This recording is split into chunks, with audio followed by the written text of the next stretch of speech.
নমস্কার বন্ধুরা, বাণীকথা চ্যানেলে আপনাদের সকলকে স্বাগত জানাই। আজকের এই ভিডিওটি অবশ্যই মন দিয়ে দেখুন। ভগবান শ্রীকৃষ্ণ কুরুক্ষেত্রের যুদ্ধে দাঁড়িয়ে অর্জুনকে নিমিত্ত করে আমাদের সকলকে শ্রীমদ্ ভগবত গীতার যে জ্ঞান তিনি দিয়েছিলেন তা বর্তমান জীবনে কতটা প্রাসঙ্গিক তা বাণীগুলি শুনলেই বোঝা যায়। এই ভিডিওতে শ্রীকৃষ্ণের বলা শ্রীমদ্ ভগবদ্গীতাকে গল্প এবং বাণী আকারে বলা হয়েছে। শ্রীকৃষ্ণের বলা এই উপদেশগুলি এতটাই মূল্যবান যে কেউ যদি জীবনে সঠিকভাবে এই উপদেশগুলি পালন করে তাহলে সে অর্জুনের মতো বিজয়ী হতে পারবে এবং জীবনের সব অন্ধকার কেটে যাবে, এক সুন্দর শান্তিপূর্ণ জীবন কাটাতে পারবে। ভিডিওটি শুরু করার আগে যারা এই চ্যানেলে নতুন তারা অবশ্যই চ্যানেলটি সাবস্ক্রাইব করুন আর বেল বাটনে প্রেস করে রাখুন আরও এই রকম নতুন নতুন ভিডিও পেতে। ভিডিওটি দেখে ভালো লাগলে একটি লাইক করবেন এবং সবাইকে শেয়ার করবেন যাতে তারা এই ভিডিওটি দেখে উপকৃত হয়, এবং কমেন্ট বক্সে জয় শ্রীকৃষ্ণ লিখতে ভুলবেন না। তাহলে আসুন শুরু করি। মানুষ যখন সাফল্য অর্জন করে তখন তার মধ্যে জাগে অহংকার, আর এই সময় মানুষ সচরাচর একটা কথা ভুলে যায়, নত হতে। সে ভাবে যে আমি কারোর সামনে কেন নত হব। আর এটা এই কারণে হয় কারণ মানুষ এক গুরুত্বপূর্ণ কথা ভুলে যায় যে এই সংসারে, এই জীবনে সে যা অর্জন করেছে নত হয়েই অর্জন করেছে। বাল্যকালে সে হাঁটতে শিখেছে এই মাটির কাছে নত হয়ে পড়ে।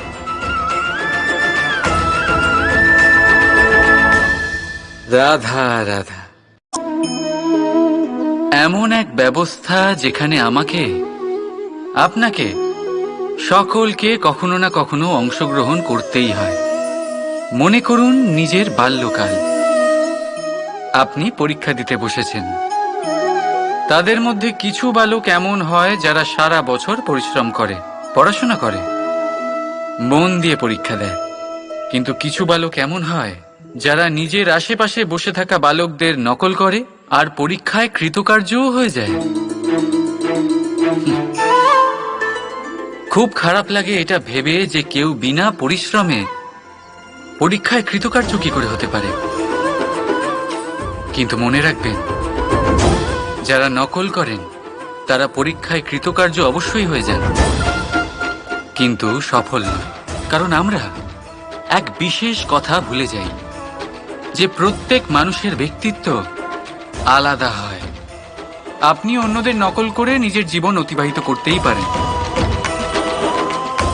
কিন্তু যদি নিজের জীবনে সাফল্য লাভ করতে হয়, যদি নিজের জীবনে আনন্দ পেতে হয়, তাহলে মনে রাখবেন নিজের প্রশ্নগুলোর উত্তর জীবনে নিজেকেই খুঁজে বের করতে হবে। রাধা রাধা। আপনি এই সংসারে এমন অনেক মানুষ চেনেন যারা অত্যন্ত স্বার্থপর, যারা শুধুমাত্র প্রয়োজন পড়লেই আপনার কথা মনে করে। তাছাড়া বহু বছর তাদের দেখাই পাওয়া যায় না, কিন্তু যখনই তাদের আপনার সাহায্যের প্রয়োজন পড়ে হাত জোর করে আপনার সামনে এসে উপস্থিত হয়। বড়ই রাগ হয় এদের ওপরে, মন ভারী হয়ে ওঠে। মন এই কথাই বলে যে এই ব্যক্তির সাহায্য করা উচিত নয়, কিন্তু আপনি এরকম কখনোই করবেন না। আপনি বলবেন, কেন বলছি আমি এই কথা? মনে রাখবেন, আলোর খোঁজ মানুষ শুধুমাত্র তখনই করে যখন অন্ধকার গভীরতর হয়। তাকে স্বার্থপর ভেবে নিজের মনকে বিচলিত করবেন না। নিজেকে আলো মনে করে আনন্দে থাকুন। ভাগ্যবান মনে করুন নিজেকে, যে কারোর বিপদের সময় তার আপনার কথা মনে পড়েছে, যে আপনি এই সংসারে কাউকে সাহায্য করার যোগ্যতা রাখেন। এই জীবনে কেউ স্বার্থপর বলে নিজের দৃষ্টিভঙ্গি কখনোই পাল্টাবেন না। শুধুই নজর রাখুন নিজের পরমার্থের ওপরে। মন প্রসন্ন হয়ে বলবে, রাধা রাধা। মানুষ বড়ই বিচিত্র প্রাণী। এই মানুষ যখন তার হাত খালি থাকে তখন তার চোখ স্বপ্নে ভরা থাকে। যখন হারাবার কিছুই থাকে না তখন অর্জন করার চেষ্টা করে যায় সে নির্ভয় হয়ে এগিয়ে চলে প্রত্যেক সংকট, প্রত্যেক বিপদের সম্মুখীন হয়ে। কিন্তু যখন হাত ভরে যায় তখন স্বপ্ন দেখাই বন্ধ করে দেয় সে। যা পেয়েছে তা যাতে হারিয়ে না ফেলে সেই ভয়, সংকট ও বিপদের সম্মুখীন হওয়া বন্ধ করে দেয়। সেই পথটাই ভুলে যায় যাতে চলে সে সাফল্য অর্জন করেছে। এটা অনুচিত। জীবনে যে কোনো পরিস্থিতি আসুক, যে কোনো অবস্থায় থাকুন, আহ্বানগুলোকে স্বীকার করুন। কারণ যদি আপনি সেই আহ্বান স্বীকার করেন তবেই আপনি এই সংসারকে কিছু দেওয়ার উপযোগী হয়ে উঠবেন। যদি সফল হন তাহলে এই সংসারকে নেতৃত্ব দিতে পারবেন, আর যদি অসফল হন তাহলে শিক্ষা পাবেন যে কি করা উচিত নয়। তাই জীবনে আহ্বান স্বীকার করুন, দুশ্চিন্তা নয়। রাধা রাধা। আমাদের শরীর প্রকৃতির সর্বশ্রেষ্ঠ রচনা। যে অঙ্গ প্রত্যঙ্গ আমরা লাভ করেছি প্রত্যেকটির মধ্যে একটি নিজস্ব বার্তা রয়েছে। একটু ভেবে দেখুন, দুটি চোখ দিয়েছে দেখার জন্য, দুটি কান দিয়েছে শোনার জন্য, নাসিকাও আছে দুটি, দুটি হাত দিয়েছে দ্বিগুণ পরিশ্রম করার জন্য। কিন্তু জীব শুধুমাত্র একটি। তার উপরেও তীক্ষ্ণ বলিষ্ঠ দাঁত দিয়েছে তার রক্ষার জন্য। কখনো ভেবে দেখেছেন কেন?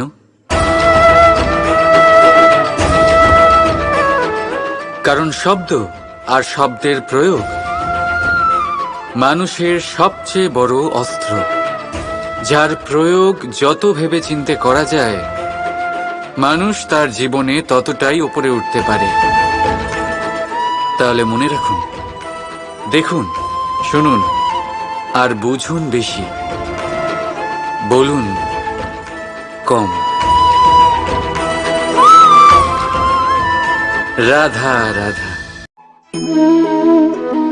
ঘৃণা, প্রেম, রেগে যাওয়া, মান ভাঙানো, ভুলে যাওয়া, এই সকল অনুভূতি মানুষের জীবনে অত্যন্ত গুরুত্বপূর্ণ।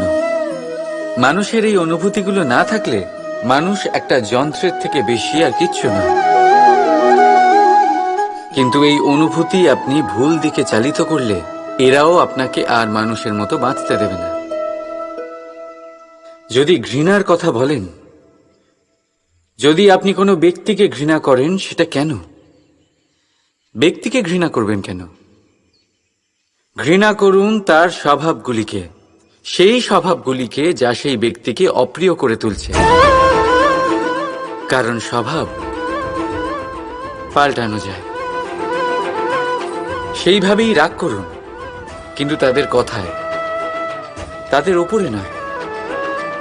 কারণ কথা বদলে দেওয়া সম্ভব। ভুলতে হলে ভুলুন তাদের ত্রুটি, তাদের নয়। কারণ ভুল অবশ্যই শুধরে নেওয়া যায়। প্রেম করুন তবে তাদের আত্মার সাথে, তাদের অনুভূতির সাথে, শরীরের সাথে নয়। কারণ শরীর হলো নশ্বর। বলুন কিন্তু খারাপ ভাবে নয়, ভালোবেসে। রাধা রাধা। এই পুকুর দেখছেন আপনি? বাচ্চা, বৃদ্ধ, যুবক, যাকেই আমি জিজ্ঞেস করব এটা কি, সবার উত্তর সেই একই হবে। উত্তর তখনই বদলাবে যখন প্রশ্ন এটা হবে যে আপনি এই পুকুরে কি করতে চান। কেউ বলবে আমি এমনি এর পাড়ে বসে এই জল স্পর্শ করে ঠান্ডা হাওয়ার আনন্দ অনুভব করতে চাই। কেউ বলবে আমি এই পুকুরে সাঁতার কাটতে চাই। কেউ বলবে কাগজের নৌকা বানিয়ে আমি এতে ভাসিয়ে দিতে চাই। কেউ বলবে আমি মাছ ধরে নিজের জীবন যাপন করতে চাই, ইত্যাদি ইত্যাদি। আপনাকে একটা কথা বলে রাখি, আমাদের জীবনও এই পুকুরেরই মতন, একই রকম। কিন্তু আমরা এই জীবন নিয়ে কি করব সেই সিদ্ধান্ত আমাদের। এই পুকুরে আপনি মুক্তও পাবেন, আবার পাঁকও পাবেন। যদি আপনি মুক্ত পেতে চান তাহলে এই পুকুরের গভীরে আপনাকে যেতে হবে, ততটাই চেষ্টা করতে হবে যতটা করলে আপনি সেই মুক্ত অর্জন করতে পারবেন। না হলে শুধু পাঁকে হাত পড়বে। তাই যা আমি সর্বদা বলে থাকি, সিদ্ধান্ত আপনার। রাধা রাধা। জীবন থাকলে লক্ষ্য অবশ্যই থাকবে। যদি লক্ষ্য থাকে তার পথ অবশ্যই থাকবে। যদি পথ থাকে তাহলে বাধা অবশ্যই থাকবে। আর এর উপরেই নির্ভর করে যে আমরা জীবনে সফল হব না অসফল, পুরস্কারের ভাগীদার হব নাকি তিরস্কারের। মনে করুন আপনাকে একটা কাজ করতে হবে। আপনাকে পর্বত আর জীবনে প্রতিশোধ নয়, পরিবর্তন বাছুন। বদলা নয়, বদল বেছে নিন।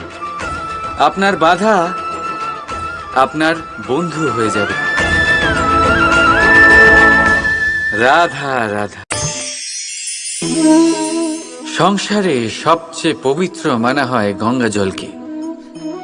কখনো ভেবে দেখেছেন কেন? কারণ গঙ্গা জলের আবির্ভাব অত্যন্ত শুদ্ধ হয়, তার জন্ম শুদ্ধ হয়, যেখান থেকে তার শুরু সেটাই শুদ্ধ হয়। আর শুরুটা শুদ্ধ হওয়া অত্যন্ত আবশ্যক। আমাদের জীবনে সবই শুরু হয় আমাদের ভাবনা থেকে।